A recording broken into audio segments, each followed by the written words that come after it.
Magandang araw po sa inyo lahat. Welcome po sa Makapili TV.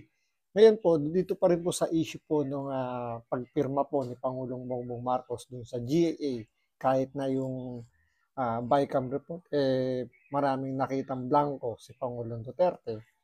Bali, may mga mambabatas tayo na nagsasabi na oo, may mga blanco. May nagpapatunay na may blanco talaga doon sa BICAM report. Meron namang mga mambabatas na nagmamaang-maangan, nagbubulag-bulagan, kahit na may nakita na talaga silang blanco, itinatanggi pa rin nila. Pero ang nakakatawa rito, yung magkasama po sa Makabayan Black, magkaiba sila ng kanilang nakita doon sa BICAM report. Etong si Manuelita na sinasabi niya, pinatotohanan niya na yung BICAM report na pinakita ni Pangulong Duterte, may mga blanco talaga.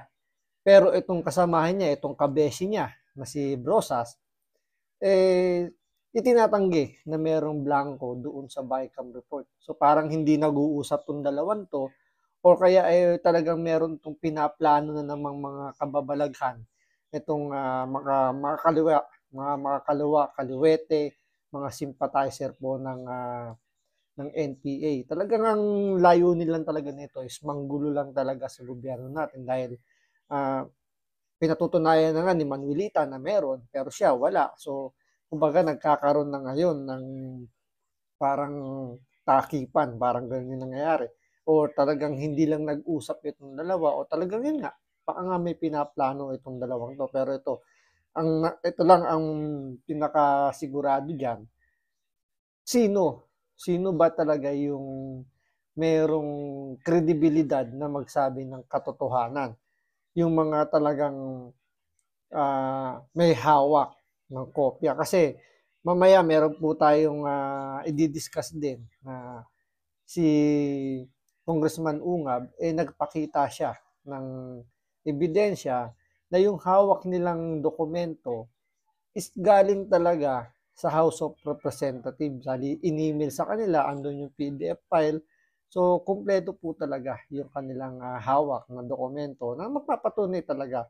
At pinatotohanan din naman ni Senator Amy Marcos na meron siyang nakitang mga blanco doon sa BICAM report. Pero ito siyempre para mas maging malinaw po yung ating maging kwentuhan dito, panoorin po natin itong balitang to na itinatanggi nga po ng isang miyembro ng Makabayan Black. So, sympathizer po ito. Tinatanggi niya.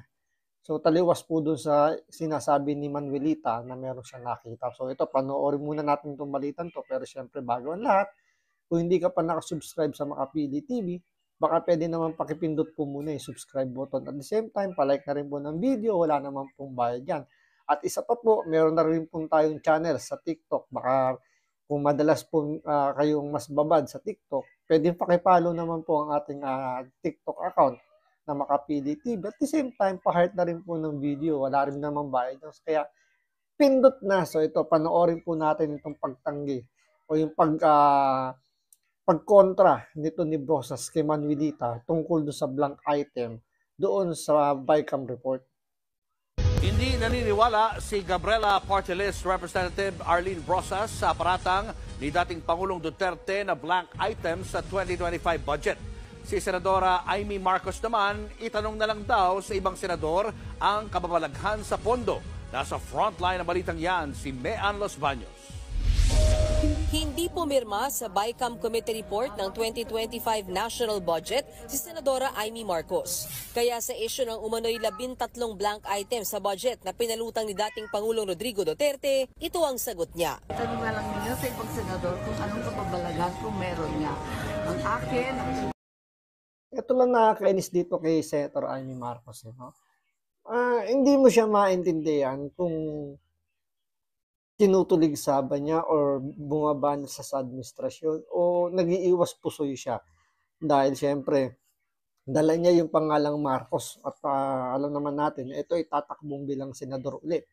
So siguro medyo nag-iingat dito si Senator Amy Marcos sa mga issue, lalo na't dawit po yung kapatid niya dahil nga parang lumalabas kasi rito na may pinagtatakpan din itong si Pangulong Bongbong Marcos dahil doon sa issue ng pagpirma nga niya doon sa General Appropriation Act na hindi man lang niya binerify kung yung BICAM report ay maayos, 'di ba? So dito mukhang alam mo yun, babanat si Senator Amy Marcos pero pitik-pitik lang.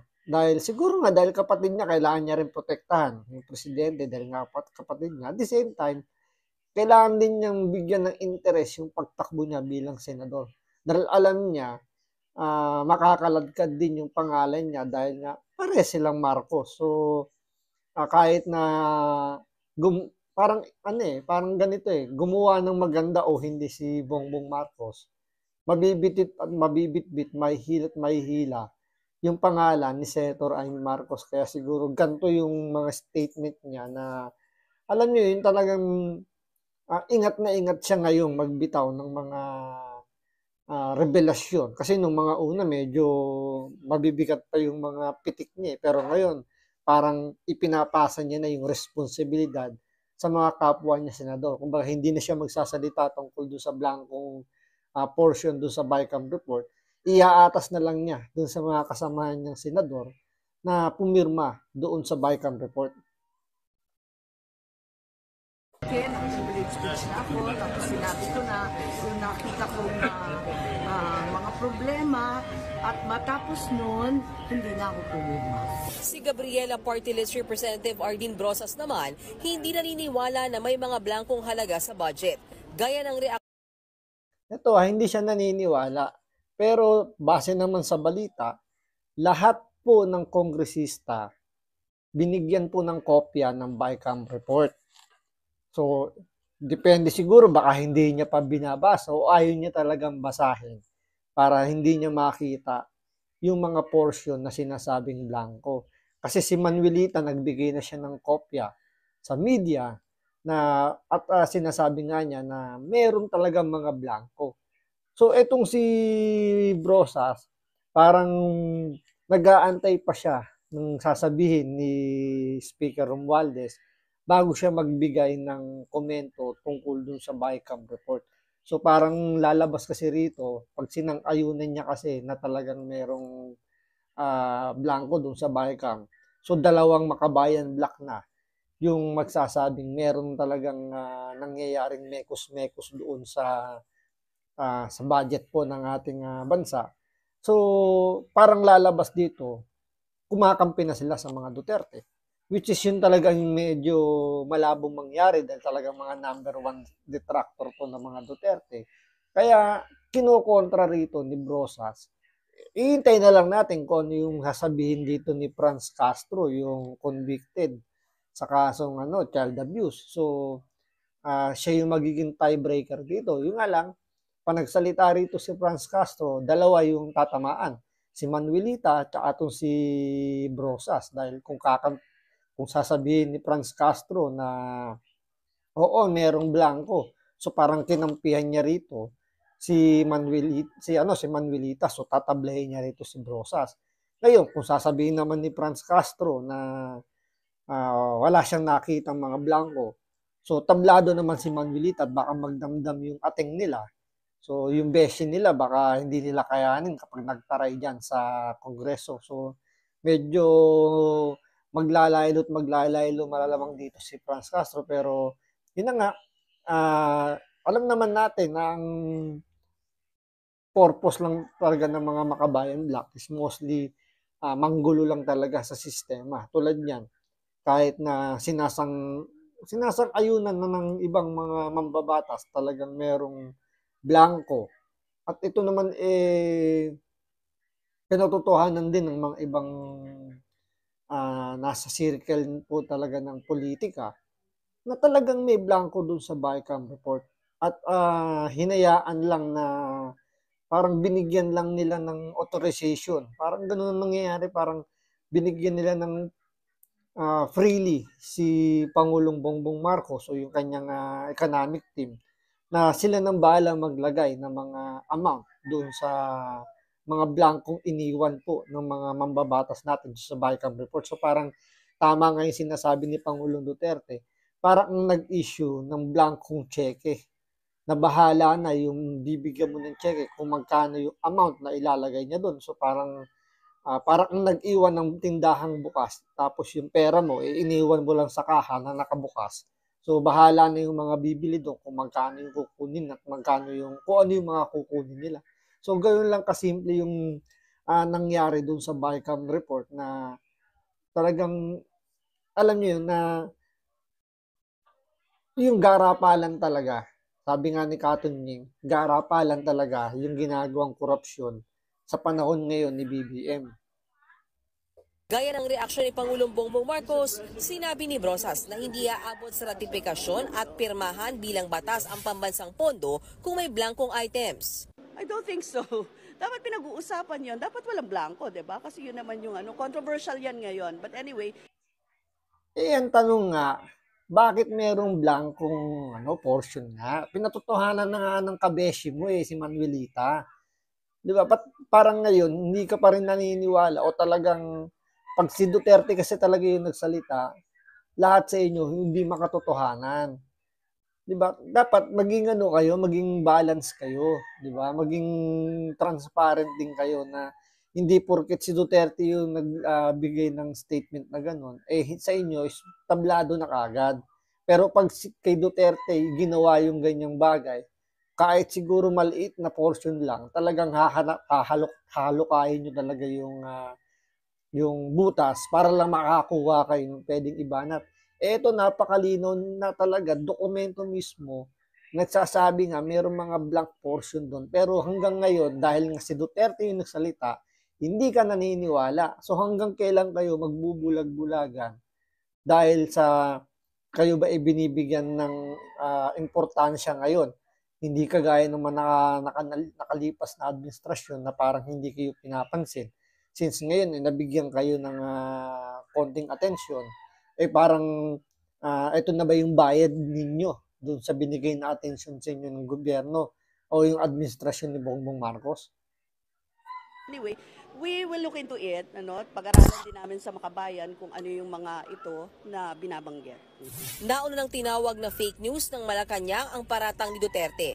Depensa ng kampo ng dating Pangulo, legal na opinion lang ito ni Duterte. Nagbabalita mula sa front. So, yun naman, lahat naman kasi meron namang di ba, legal opinion.